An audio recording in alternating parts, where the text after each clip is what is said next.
Segunda de Crónicas, capítulo 20, versículo 6. Como le he venido anunciando anteriormente, ya le habíamos venido diciendo por medio de redes sociales, de los anuncios en la congregación. El día de hoy comenzamos nuestro estudio sistemático de escatología bíblica. No pretendo, como nunca lo he hecho, apropiarme y decir que esta es una nueva versión, que descubrí algo nuevo, que los demás estaban mal y yo soy muy bueno y miren qué bueno, ya encontré el hilo negro, ni mucho menos. Lo que vamos a hacer es mostrar de manera sistemática lo que ya está escrito, lo que ya está delineado, algunos escritos desde hace casi 20 siglos. La escatología, aunque es relativamente nueva esta ciencia bíblica, no significa que no hayan escrito antes de escatología.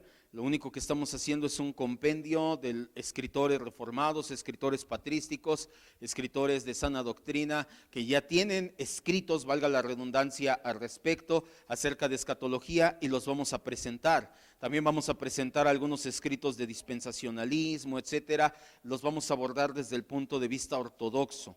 Entonces, no crea que voy a hacer aquí yo algo nuevo, yo no estoy descubriendo el hilo negro. De hecho, es algo que me encanta decir cada vez que inicio un estudio, cada vez que estoy predicando. Estamos parados sobre hombros de gigantes, en el aspecto de que no estamos inventando ni queriendo sacar nada debajo de la manga. Mira, ya encontré, así es como todos los demás estaban mal y yo encontré lo perfecto y lo bueno, y no. Lo único que estamos haciendo es regresar a la senda antigua, dice el libro de Jeremías. Ahora sí vamos a leer nuestra cita. Segunda de Crónicas, capítulo 20, versículo 6, dice así: y dijo el Señor Dios de nuestros padres. Está aquí orando Josafat. Dijo, y en su oración dice: Señor Dios de nuestros padres, ¿no eres tú Dios de los cielos y tienes dominio en los reinos y en las naciones? ¿No está tu mano tal fuerza y poder que no hay quien te resista? Vamos a orar, ya después vamos a ver por qué leímos esta cita. Señor y Dios, te damos gracias en esta noche. Espíritu Santo, te rogamos que hoy sea el primero de muchos estudios, que con calma, poco a poco, vayamos renovando nuestra mente en esta tan importante ciencia, disciplina bíblica que es la escatología. Sé tú añadiendo más si es posible, Señor, si no presencialmente, si por medio de las redes, por medio de otros medios, vaya, para que no se quede este conocimiento aquí nada más, que sea divulgado, pero sobre todo, mi Dios, que no lo acumulemos solamente como información, sino que verdaderamente baje a nuestro corazón y lo pongamos por obra, vivamos de acuerdo a lo que el Evangelio marca. Todo esto te lo rogamos en el nombre de Cristo Jesús, Señor y Salvador nuestro. Amén, Dios. Ok, como le decía hace un momento, a partir de esta clase y durante no poco tiempo, estoy calculando que van a ser 50 aproximadamente, hasta más clases que vamos a estar estudiando escatología bíblica y sistemáticamente la disciplina conocida como escatología. Curiosamente, en el mundo evangélico en la actualidad, que se caracteriza por el poco estudio serio sistemático de doctrinas bíblicas, si usted va a la mayoría de las iglesias y le pregunta justificación, le pregunta santificación, le pregunta acerca de disciplinas bíblicas, la mayoría de las iglesias no saben ni la O por redonda. Te dicen que eso no es importante, que lo importante es conocer a Cristo, que lo importante es sentir bonito, etcétera. Curiosamente, en la mayoría de las iglesias se caracterizan porque no estudian seria y sistemáticamente las doctrinas bíblicas, pero este no es el caso. Y sí están muy interesados en el estudio de la escatología, específicamente con todo lo que significa las señales de la segunda venida de Cristo. Y acabas de ver que cuando pasó lo del coronavirus y cuando empezó a haber terremotos y en todo momento las redes sociales empezaron a estallar, estamos viviendo los últimos tiempos, ya se viene el arrebatamiento, el Armagedón, bla, bla, bla. Curiosamente, a pesar de que no estudian las ciencias bíblicas, en escatología sí se quieren meter.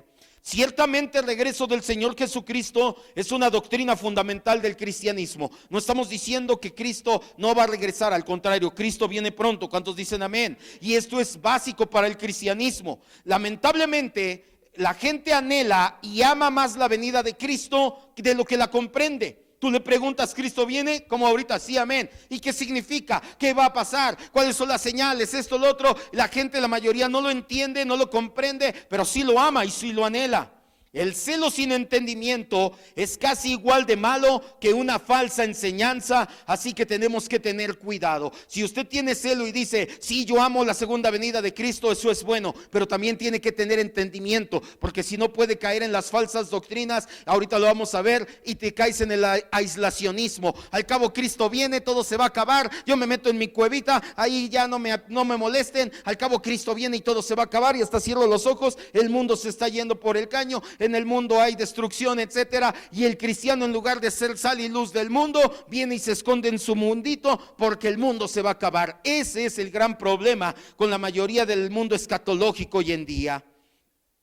Va a ser necesario que para poder estudiar y profundizar en esta serie de enseñanzas, renovemos nuestro odre, o cuando caiga el vino nuevo será reventado. Usted ha leído el libro de Mateo, el libro de Lucas. Jesús les dice a los fariseos, es necesario que el vino nuevo se eche ¿qué? En odre nuevo, porque si echas el vino nuevo en odre viejo, se revienta y se pierde lo uno y lo otro. ¿Qué le estoy queriendo decir? Me refiero a que tienes que vaciar lo que crees saber y empezar desde cero.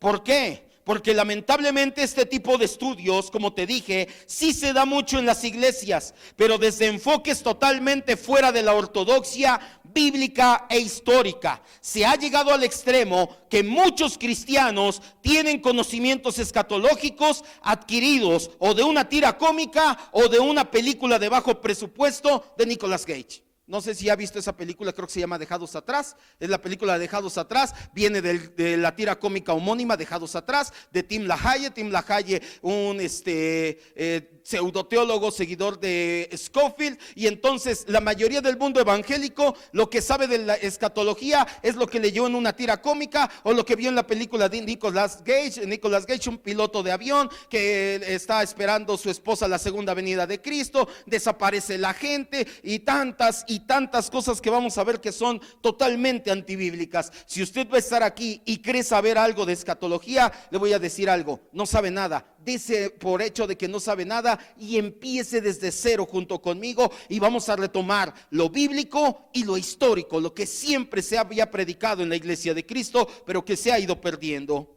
Algunos expositores de renombre en el mundo evangélico, como Alducin, como Diamond o como Bolaines, lejos de predicar ortodoxamente, solamente han naufragado en el mar del dispensacionalismo, el cual, como vamos a ver más adelante, muchos temas más adelante, es un marco doctrinal que no tiene suficiente respaldo bíblico y ciertamente nada de respaldo histórico. Le estoy diciendo los tres escatólogos, aunque Alducin no es tanto escatólogo, pero bueno, sí le entra ahí a ese rollo, más conocidos en el mundo evangélico. Diamond, que de hecho ya desapareció del mundo cristiano en el 2015, por ahí así lo encontraron haciendo unas videollamadas nada decorosas con hermanas. Bolaines, que va por ahí más o menos del mismo corte, y Alducin son dispensacionalistas. ¿Qué es eso? Que ellos creen que en el Antiguo Testamento era una onda y el Nuevo Testamento es otra completamente diferente, que Cristo va a venir 3 veces, va a arrebatar a la iglesia, la gente va a desaparecer, te van a poner una marca en la frente o en la mano, el 666, y tantas aberraciones que no son para nada bíblicas. La palabra escatología es un término teológico que tiene relativamente poco tiempo. Se empezó a usar a partir del siglo XIX. La etimología es doble. Viene del griego escatos, que significa último, y logos, que significa estudio o tratado. Escriba entonces, ¿qué es la escatología? Es el tratado de las últimas cosas. Número 1, ¿qué es? Es el estudio o tratado de las últimas cosas. Así de sencillo. Del griego escatos o eschatos, que significa último, y del griego logos, que significa tratado. La escatología es el estudio de las últimas cosas. El término deriva de varios pasajes alusivos a los últimos tiempos o a los últimos días. Empezamos. Ángel, 2 de Timoteo 3:1. Mi hermano Leo, Hebreos 1:2. Mi hermano Gabriel, 1 de Pedro 1:20. Y por favor, Enrique, Judas 18. Vamos todos a estas citas: Primera de Timoteo 3:1, Hebreos 1:2, Primera de Pedro 1:20 y Judas 18. En todas estas citas encontramos los últimos días, los postreros tiempos. Es lo que significa escatos. En los escatos días, en los escatos tiempos, por eso es escatología, los últimos cosas o los últimos días estudiados, o el estudio de las últimas cosas. Fuerte, Segunda de Timoteo 3:1. También debes de saber esto, que en los postreros días vendrán tiempos peligrosos. En los postreros días. Siguiente. En estos postreros días nos han hablado por el Hijo, a quien constituyó heredero de todo y por quien asimismo hizo el universo. Sobre todo la primera parte, en estos postreros días. La palabra postrero del griego es katos, en estos últimos días. Siguiente. Ya destinado desde antes de la fundación del mundo, pero manifestado en los postreros tiempos por amor a En ustedes. los últimos tiempos, exacto. Y por último, Judas 18. No vino Judas. Este Judas no es el que se ahorcó. ¿Qué Judas es? Judas 18. Dice Judas 18.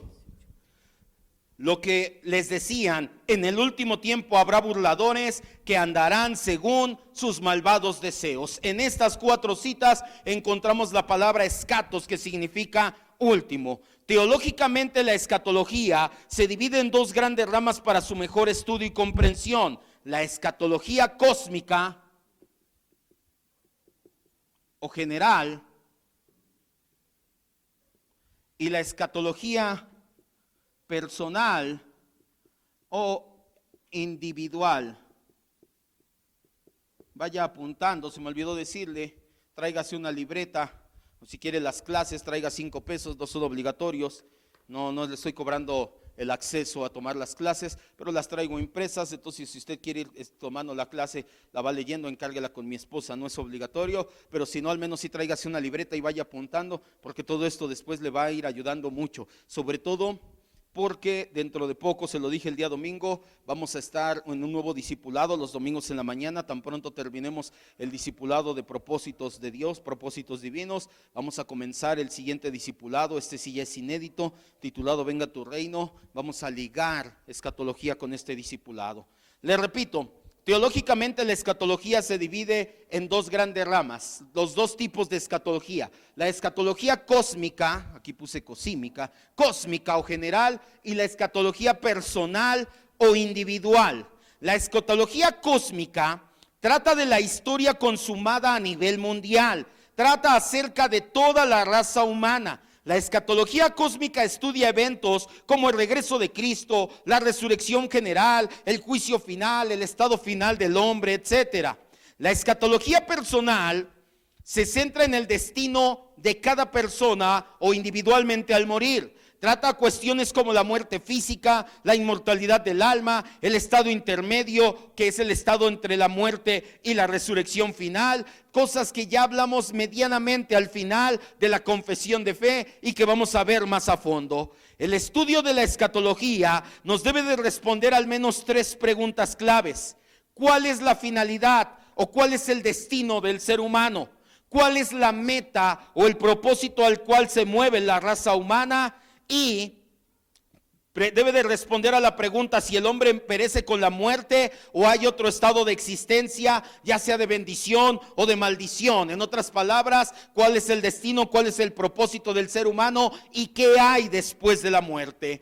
Louis Berkhoff escribió que la escatología es el estudio del complejo y de los eventos finales que representan el clímax de la historia mundial, la resolución y consumación del programa cósmico de Dios. Escatología es un término usado para designar la enseñanza de la Escritura concerniente a la consumación final de todas las cosas. Se asume a través de toda la Escritura que la historia es la escena de la actividad redentora de Dios y por lo tanto está en movimiento hacia un nuevo orden en que el pecado y el mal serán destruidos y Dios llegará a ser todo en todo. ¿Qué le acabo de decir? Que la escatología tiene implicaciones. Tiene 2 tipos de implicaciones la escatología. Ponga mucha atención. La primera, la implicación en nuestra cosmovisión. y la segunda, la implicación en la historia. Y van de la mano.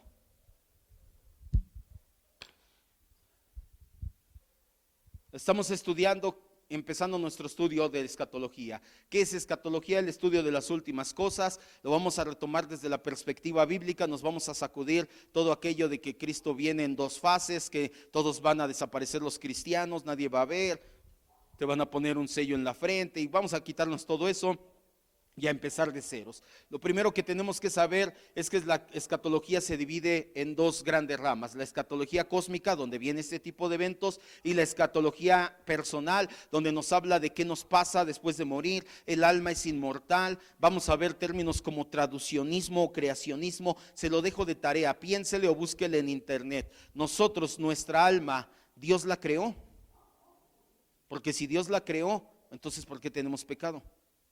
O traducionismo. ¿Qué es el traducionismo? Que Dios creó las dos primeras almas, Adán y Eva, y de ahí se fueron generando. Pero entonces, si de ahí se fueron traduciendo o generando, entonces Dios no es creador de todo. A ver, échese ese trompo a la uña, a ver cómo está. ¿Dios creó todas las almas o Dios creó las dos primeras almas y se van traduciendo, se van reproduciendo, por así decirlo? Vemos entonces que la escatología tiene dos grandes implicaciones. Primero, la implicación en la cosmovisión. Las implicaciones del estudio sistemático de la escatología en nuestra forma de pensar, de actuar y de concebir el mundo son muchas y muy profundas. La escatología bíblica correctamente entendida debe de tener un impacto profundo en la cosmovisión del cristiano, y esto repercute directamente en nuestra vida diaria. Escriba, en otras palabras, una cosmovisión bíblica, escríbalo, una cosmovisión bíblica no está completa si no abarca todo de principio a fin. Eso incluye el desarrollo de la historia y los eventos finales. Y repito, si está escribiendo, una cosmovisión bíblica no está completa si no abarca todo de principio a fin. ¿Se acuerda qué es cosmovisión? La manera en que concibes, ¿qué? Todo. La manera en que concibes absolutamente todo. Es tu forma más profunda de pensar, que son las raíces, que te va a dar el tronco, que es tu forma superficial de pensar, que va a dar fruto, que es tus actos cotidianos. Esa es una cosmovisión, y no está completa si no abarca todo de principio a fin. Tú no puedes decir que tienes una cosmovisión bíblica si tu cosmovisión bíblica empieza en la creación y se queda aquí a la mitad. No sabes qué va a venir después, no sabes cómo va a acabar el mundo, no sabes qué viene de tu vida, no sabes qué va a ser del ser humano, no sabes qué va a pasar con la historia. Tu cosmovisión empieza que Dios creó todo, está bien, pero se queda a la mitad. Estamos aquí y el mundo es malo. ¿Y qué va a pasar después? Si tu cosmovisión no abarca todo, desde el principio de la historia hasta el final de la misma, tu cosmovisión está incompleta. Así que una cosmovisión bíblica completa debe de abarcar todo del principio a fin de la historia. Ya entendimos hace tiempo que el cristiano frente a la cultura puede adoptar tres posturas. ¿Se acuerda? Son tres posturas que podemos tomar los cristianos frente a la cultura. La primera es mimetismo. Lo que hace el mundo, hace el cristiano. Y el mundo alburea, el mundo hace esto, el mundo hace el otro. Y el cristiano, como su cosmovisión no está correcta, hace lo que el mundo hace. La segunda postura es aislacionismo. El mundo es malo, yo soy de Cristo, me aíslo y me quedo a un lado, lo que le decía con la postura derrotista, y el mundo entonces que se vaya girando al infierno, al cabo yo me voy a ir al cielo. La tercera postura que toma el cristiano, ambos son extremos malos. Ni te debes mimetizar con el mundo, pero tampoco te debes de aislar del mundo. ¿Cuál es la tercera postura? Lo vimos en Cosmovisión. Más específicamente es transformar nuestra cultura. ¿Qué es lo que pasó con la iglesia primitiva? ¿Qué es lo que pasó con la iglesia en la Reforma? Ni se aislaron ni se mimetizaron. ¿Qué hicieron? Cambiaron por completo el mundo. Lo vamos a ver más adelante en el libro de Hechos. Cuando llega Pablo a Tesalónica, le dicen los tesalonicenses: estos que trastornaron el mundo ya están llegando aquí también. Esa es la tercera postura y debe de ser la postura bíblica. Nosotros podemos tomar tres posturas: mimetismo, aislarnos o transformar. Y mucho depende de la perspectiva escatológica en tu cosmovisión para definir qué postura vas a tomar. Las posturas escatológicas pesimistas tienden a uno de dos extremos: los que piensan que de todos modos el mundo se va a acabar y Cristo va a venir y va a acabar con todo, dicen: o me aíslo o me mimetizo con el mundo, al cabo de todos modos me voy a salvar. Pero la postura optimista del futuro te va a querer llevar a transformar el mundo y la cultura. Esta postura solo puede fluir de un estudio bíblico ortodoxo de la escatología. La segunda implicación en la historia. Tiene 5 puntos. ¿Y vamos bien? No me regreso.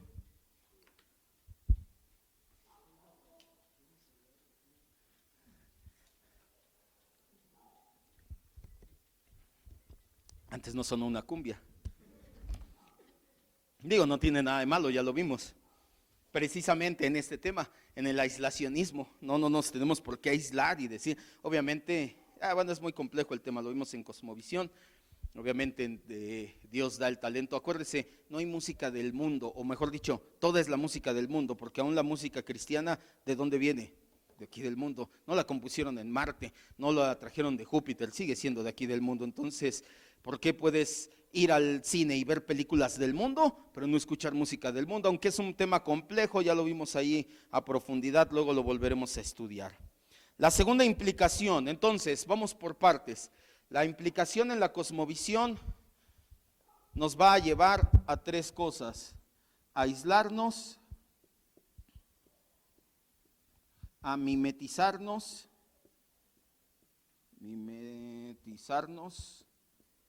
o a transformar. Estas dos vienen de una mala postura. Si la escatología que estudias es mala, o te vas a aislar del mundo o te vas a mimetizar con él. Pero si la postura escatológica que estudias es la correcta, tú vas a saber que tienes un mandato cultural y dices: lo siento, pero el mundo tiene que ser transformado para la gloria de Dios, lo que hacían los primeros cristianos, lo que hicieron los cristianos en la Reforma. La segunda postura o implicación es la implicación histórica. Se divide en 5 puntos, vamos a verlo rápidamente. Primero, debes de entender que la historia es el desarrollo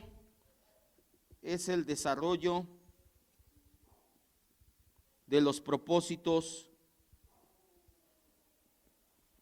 de Dios.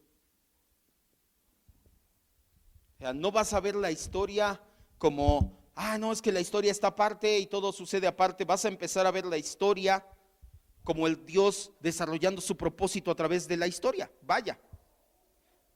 Primera implicación: entender que Dios lleva a cabo sus propósitos en la historia. La historia no está del ser humano, no está al azar, se lo he dicho, eso es teísmo, creer que Dios creó el mundo, lo dejó andando y se fue a hacer sus asuntos cósmicos, y entonces aquí el mundo por eso está solito y por eso está como está y estamos como hacemos lo que podemos. No, Dios está completamente interesado en el mundo, en lo que sucede, y mete su mano y su providencia en cada aspecto de la historia del ser humano. Dios está llevando a cabo sus propósitos en la historia. A lo mejor tú dirás: pero han pasado guerras mundiales, han pasado hambres, ha pasado esto, lo otro. No ha pasado nada que Dios no quiera que pase en su mundo, en su historia. Sobre todo en la historia de la redención, la historia sagrada o la historia santa. La historia de la redención comienza con las promesas, tipos y ceremonias en el Antiguo Testamento. Se cumple en la vida, muerte y resurrección de Cristo, y se consumará en el nuevo cielo y la nueva tierra. Involucra toda la historia de la humanidad, la historia de la nación de Israel, la historia de Jesús de Nazaret y la historia del movimiento cristiano. Segunda implicación, va de la mano: Dios es el Señor de la historia.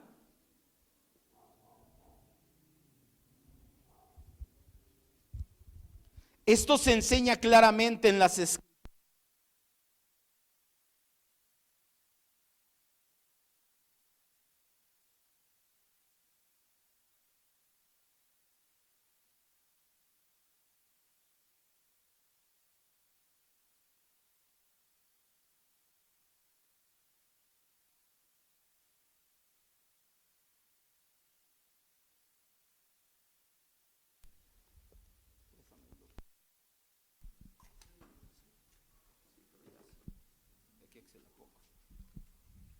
Gracias. Salmo 103, 19.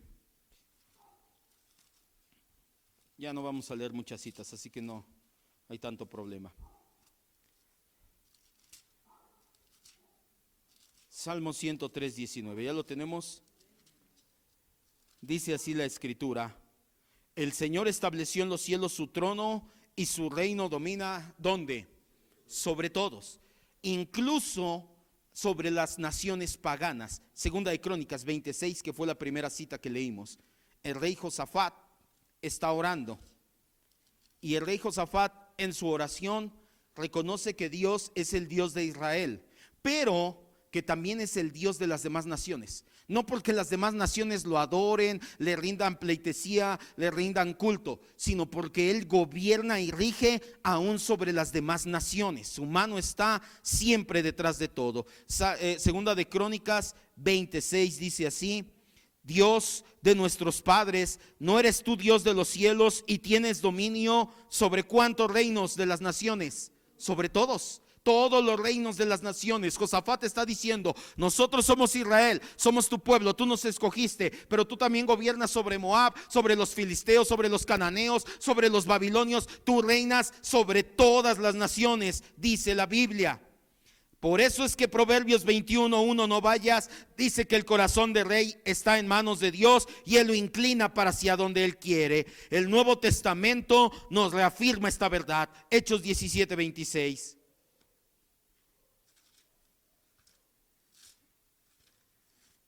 Entonces, la historia, primera implicación en la escatología. La historia se está cumpliendo como Dios quiere que se cumpla. ¿Cuál historia? La de Israel y de que Jesús nació en el pesebre y murió en la cruz, sí, pero también toda la historia universal. Segunda implicación, Dios es el Señor sobre de la historia, sobre de los reinos, naciones, sobre todo ser humano. Él siempre ha hecho lo que ha querido. Hechos 17:26 dice así: y de una sangre ha hecho todo el linaje de los hombres para que habiten sobre toda la faz de la tierra, y les ha prefijado el orden de los tiempos y los límites de su habitación. Pablo predicándole a los atenienses y les está diciendo: Dios ha controlado todo en el universo. Escriba: Dios es el Rey soberano y actúa en la historia para llevarla a una meta dirigida providencialmente.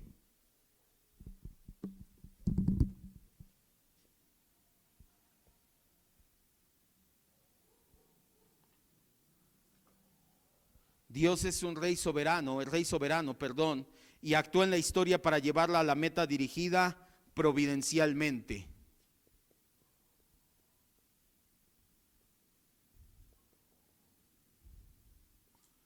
Más o menos algo así.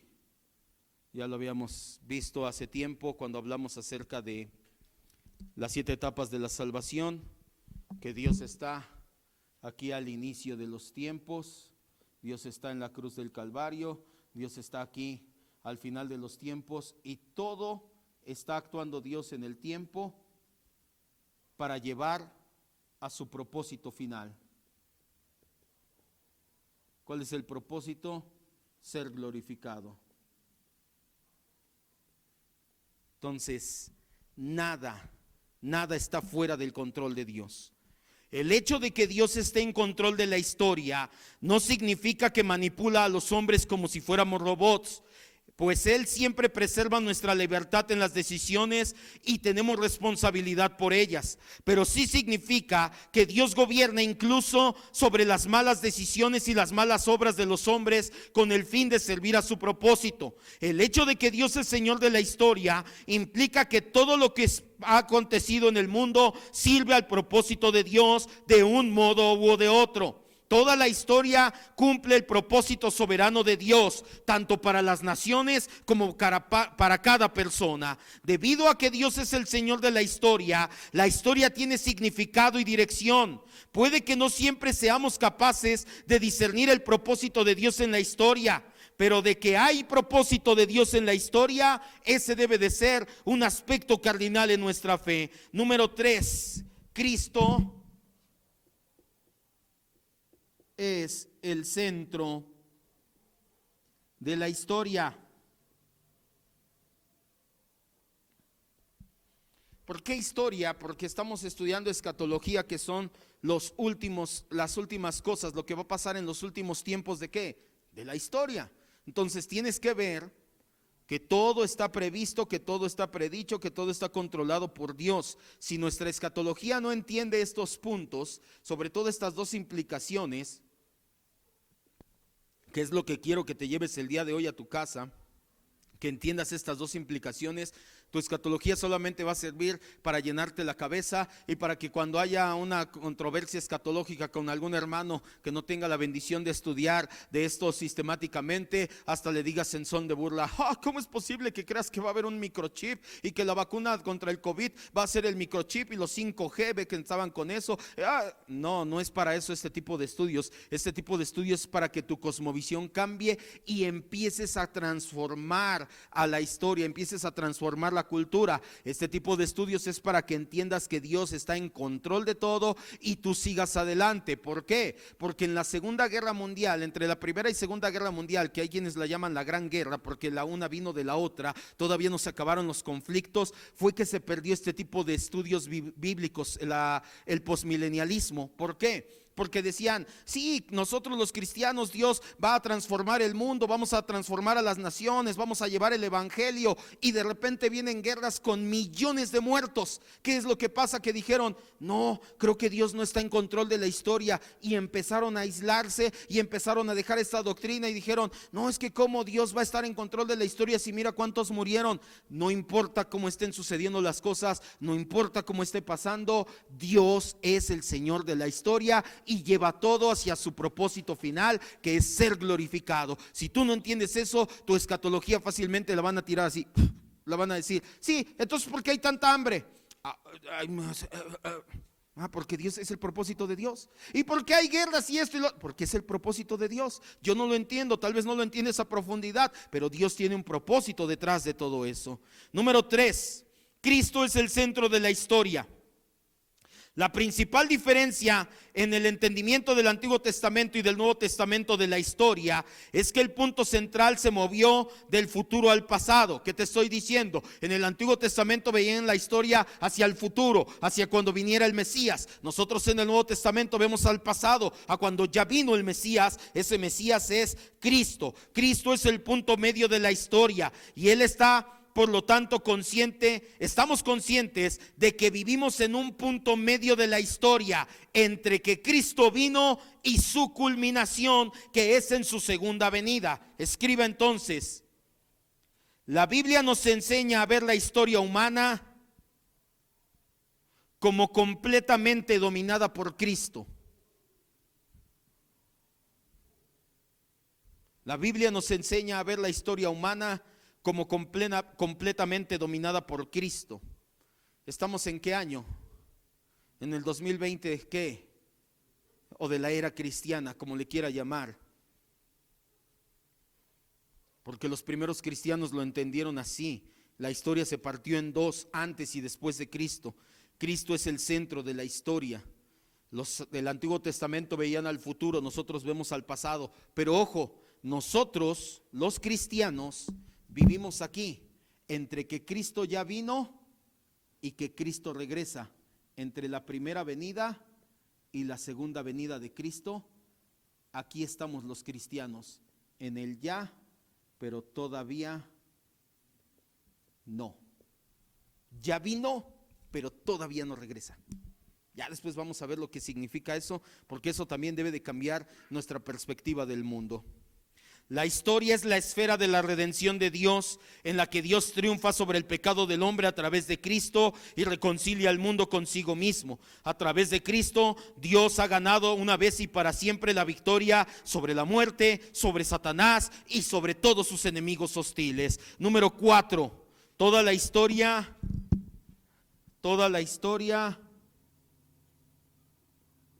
apunta a la consumación, que son cielos y tierra nuevos. Ya después también lo vamos a ver más adelante, me estoy adelantando. ¿Cuál fue el gran avance del cristianismo con respecto a todas las demás religiones, a todo el paganismo que había? El paganismo creía que todo era ciclos, ciclos, ciclos. No sé si le enseñaron a usted en la primaria que los aztecas, los incas, los nativos americanos, pensaban que en las noches un dragón se tragaba al sol y lo vomitaba en las mañanas, y que entonces se dieron cuenta que las estaciones eran cíclicas, que en el verano caía la lluvia, en el otoño se caían las hojas, en el invierno nevaba, y entonces ellos veían todo como cíclico.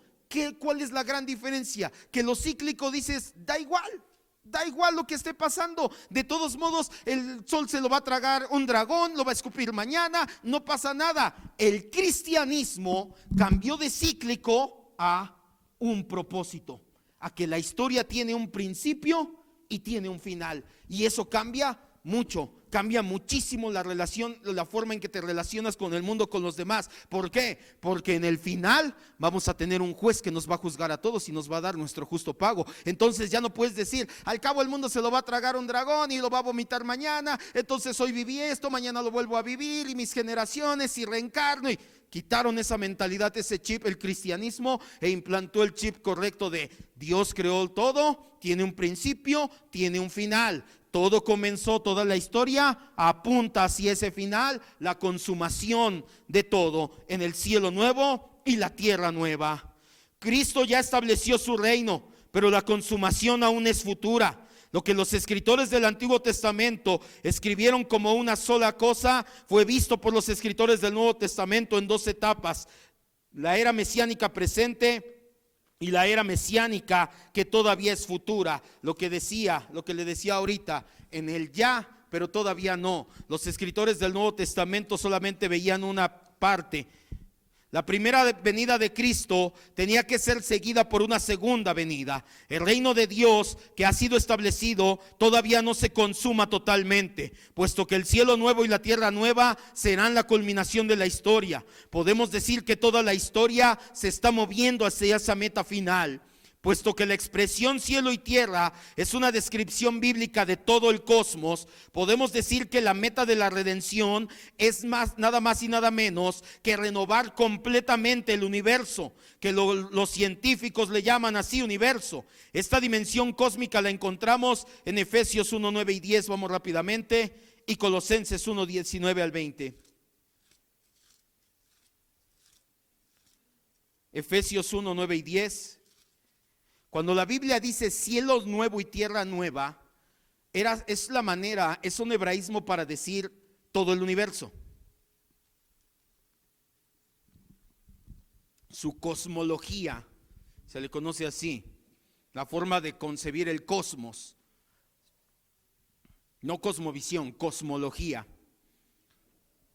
La palabra universo no se había inventado, entonces ellos decían todo el cielo nuevo y tierra nueva, para referirse a todo lo que Dios hizo. Entonces, la historia toda apunta hacia la consumación, que Dios comenzó y Dios lo va a terminar. Efesios 1, 9 y 10. Dice, dándonos a conocer el misterio de su voluntad, según su beneplácito, el cual se había propuesto en sí mismo, de reunir todas las cosas ¿en quién? En Cristo, en la dispensación del cumplimiento de los tiempos. O sea, todavía no se cumple, está todo apuntando a Cristo, a que se cumplan las cosas, así de las que están en los cielos como las que están en ¿dónde? En la tierra. Ahora, Colosenses 1, 19 y 20.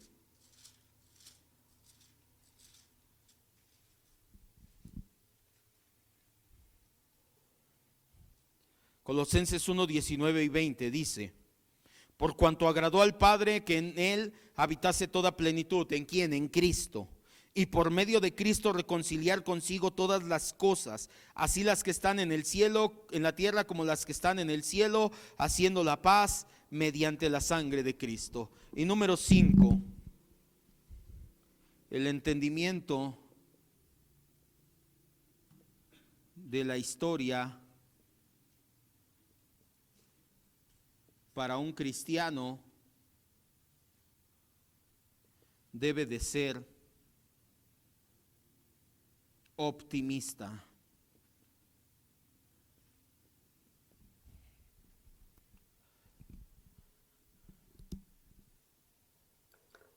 Quitémonos esa primera, por eso le dije al principio, tienes que renovar tu odre, porque si echamos este vino nuevo en odre viejo, va a reventar. Lo primero que debes de quitar, y lo vamos a ir entendiendo poco a poco, ahorita solamente son las implicaciones, ya más adelante cuando entremos, primero vamos a estudiar escatología personal, van a ser como unos 2 meses, de aquí a enero más o menos, estudiando escatología personal, el estado intermedio, el infierno, etcétera, etcétera, etcétera. Ya después nos vamos a aventar como unos 8, 10, hasta 12 meses en escatología cósmica, y ahí vamos a ver por qué. Para el cristiano el entendimiento de la historia debe de ser optimista, y es la primer venda o lo primero que quiero que dejes a un lado, y ya lo vas a ir entendiendo más a fondo. Quitémonos esa mirada pesimista del mundo de decir pues es que todo se va a acabar, es que va a ser como en los tiempos de Noé, es que todo va a estar mal, es que va a ir de mal en peor. Es que no es cierto. Aunque así sea, aunque las cosas vayan mal, Dios sigue teniendo el control en todo el mundo. Aunque somos lo suficientemente realistas para reconocer la presencia del mal en el mundo y la presencia del pecado en los corazones de los hombres, básicamente debemos de seguir siendo optimistas en cuanto a lo que viene en el futuro, porque sabemos que Dios sigue sentado sobre su trono y que Dios está realizando sus propósitos en la historia. Escriba, con esto terminamos. Así como creemos firmemente que los problemas obran para bien en nuestra vida, también creemos que la historia está dirigida por Dios para su propia gloria, aunque los sucesos mundiales vayan en contra de su voluntad. Así como creemos que los problemas obran a bien en nuestra vida, esto ya lo hemos predicado muchas veces. ¿Cuándo es el tiempo cuando más fervientemente oras? Cuando tienes ¿qué? Problemas. Entonces, ¿los problemas nos ayudan para bien? Sí, ya lo entendimos. Es lo mismo con la historia. Así también creemos que la historia está dirigida por Dios para su propia gloria, aun y cuando haya sucesos en contra de su voluntad.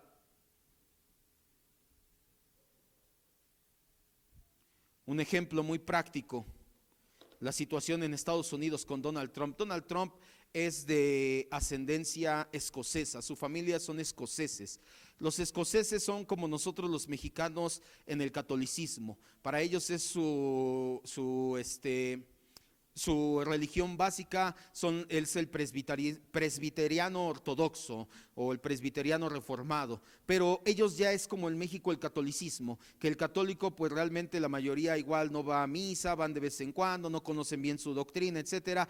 Así en Escocia la religión dominante es presbiteriano reformado, pero realmente están, pero no conocen realmente así a fondo que se hayan metido como buenos cristianos que deberían de ser. ¿Por qué le digo todo esto? Porque Donald Trump, su familia es escocesa, se muda a Estados Unidos algunas generaciones atrás de él, y entonces Donald Trump ahorita llega a la presidencia, no es cristiano en el sentido ortodoxo de la palabra, y algo que le voy a enseñar en el siguiente discipulado es que los cristianos no apoyamos ni partidos ni personas, los cristianos apoyamos ideas. Si una persona tiene una idea correcta, viene con una cosmovisión bíblica, unas ideas que se apegan a la cosmovisión bíblica, le damos nuestro apoyo. Si esa persona se desapega de esas ideas, adiós, nuestro apoyo está con Cristo y con su evangelio que está delineado en la ley de Dios en una cosmovisión. ¿Por qué le digo todo esto? Porque Donald Trump durante su mandato mandó a quitar de la Casa Blanca la bandera gay, mandó a quitar todo el apoyo que tenían en lo Planned Parenthood, en el aborto, no hubo guerras, no hubo deportaciones, vaya, ¿cómo se podrá decir? No que sea cristiano, pero al menos hizo las cosas desde una perspectiva cristiana bien, entre comillas. Como decía mi hermano hace 8 días, realmente su bocota fue lo que no le ayudó nada a Donald Trump. ¿Qué pasa? Acaba de perder muy probablemente las elecciones, todavía no se sabe, lo más probable es que las pierda. Lo que decía, por la bocota de Donald Trump parece que va a perder las elecciones. ¿Significa que Dios no está en control de la historia? No, sigue controlando la historia. Algunos pensábamos, bueno, gracias Dios, porque hombres como Donald Trump y Estados Unidos se vuelve todavía un bastión en Occidente, porque viene el Islam de aquel lado del charco, de Europa viene el Islam con todo, y aquí el progresismo también está pegando con todo. Hace rato por eso había tráfico, tuvieron su manifestación, llegaron ahora sí hasta el Zócalo las feminazis. Entonces de Oriente nos viene los musulmanes, aquí de Occidente viene el progresismo, y el cristianismo realmente se estaba haciendo así, y muchos pensamos, bueno, gracias Dios levantaste a Donald Trump y en Estados Unidos para decir aquí estamos, pero parece que no va a estar. Eso significa que Dios no tiene el control. Dios tiene el control. No va a ser por Donald Trump, no, ¿por quién irá a ser? ¿Quién sabe? Es más, yo creo que sí sé, por medio de nosotros, que proclamemos la verdad del evangelio, del mensaje bíblico, que nos opongamos a la tiranía. Vamos a orar, cierre sus ojos. Vamos a terminar ya. Déjeme recapitular un momento. Hoy empezamos este estudio de escatología bíblica, el estudio de las últimas cosas. Vamos a verlo en dos partes, la escatología personal primeramente y la escatología cósmica después.